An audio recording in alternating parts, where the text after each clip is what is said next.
السلام علیکم جی، کیا حال چال ہے؟ آج میں ایک نئی ویڈیو پر ریاکشن دینے والی ہوں جس کے اندر آپ نے یہ فیصلہ کرنا ہے کہ مرزا صاحب یہ بات درست کہہ رہے ہیں یا نہیں۔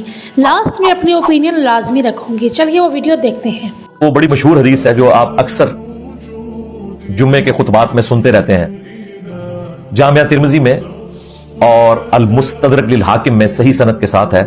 اللہ کے محبوب صلی اللہ علیہ وآلہ وسلم مسجد میں تشریف لائے، آپ نے اپنے مبارک ممبر کی سیڑھی پر قدم رکھا اور فرمایا آمین۔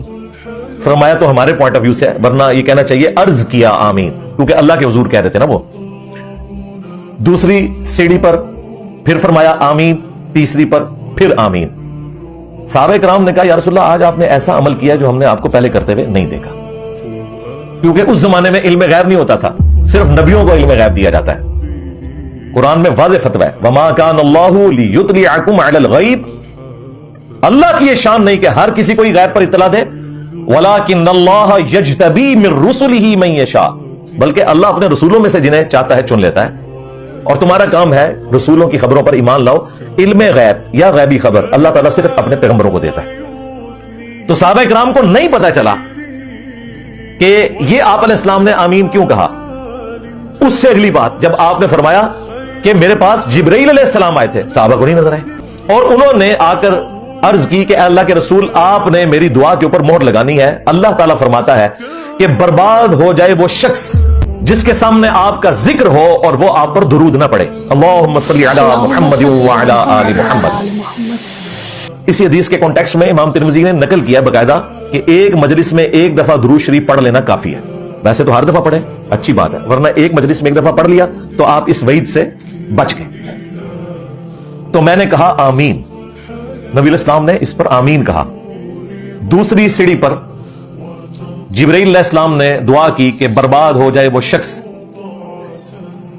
کہ جسے رمضان المبارک کا مہینہ ملے اور وہ اس میں اپنی بخشش نہ کروا سکے۔ تو میں نے کہا آمین، رحمت للعالمین ہے اور آمین کہہ رہے ہیں بددعا کے اوپر، دعائے ضرر کے اوپر، کیونکہ اس کی سینسٹیوٹی کو کنوے کرنا تھا امت تک۔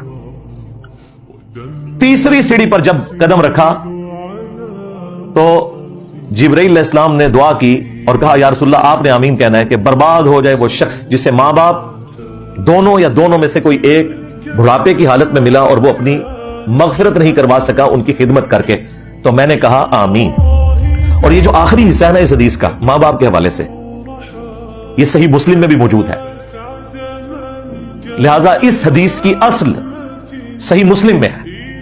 ہاں، ترمذی اور حاکم میں ذرا تفصیل کے ساتھ آیا، صحیح مسلم میں صرف آخری پورشن آیا۔ ماں باپ کی خدمت جنت کا دروازہ بن سکتی ہے۔ ہم اگر روز ان کا دل دکھا رہے ہیں تو ہم پھر سوچیں کس طرف جا رہے ہیں۔ اللہ تعالیٰ سے دعا ہے کہ ہمیں سمجھ اور عمل کرنے کی توفیق عطا کرے، آمین۔ اور آگے جو حدیث کا ذکر کیا مرزا انجینئر صاحب نے کہ حدیث ہمیں یہ نہیں بتا رہی کہ جنت مشکل ہے، بلکہ یہ بتاتی ہے کہ جنت ہمارے گھر میں موجود ہے، بس ماں باپ کی خدمت کے ذریعے۔ اور جہاں پہ انہوں نے بات کی درود شریف پڑھنے کی اللہ کے نبی صلی اللہ علیہ وسلم پر، تو ہمیں وہ معمول بنانا چاہیے۔ جب بھی اللہ کے نبی صلی اللہ علیہ وسلم کا ذکر آئے تو ہمارے لب صلی اللہ علیہ وسلم سے تار ہو جانے چاہیے، کیونکہ آپ کو پتہ ہے کہ نبی صلی اللہ علیہ وسلم کی سنت پہ عمل کر کے ہی ہم جنت کے راستے پہ چل سکتے ہیں، ورنہ بہت زیادہ مشکل ہے۔ انجینئر محمد علی مرزا کی یہ بات سن کر آپ کیا محسوس کرتے ہیں؟ کیا ہم واقعی ماں باپ کے اس حق کو سمجھ پائے ہیں؟ کمنٹ میں ضرور بتائیں، اور یہ ساتھ ساتھ یہ بھی بتائیے گا کہ آپ دن میں کتنی بار درود شریف پڑھتے ہیں۔ کل ملتے ہیں ایک نئی ویڈیو میں ایک نئے ریاکشن کے ساتھ۔ اپنا بہت سا خیال رکھیے گا۔ اللہ نگہبان۔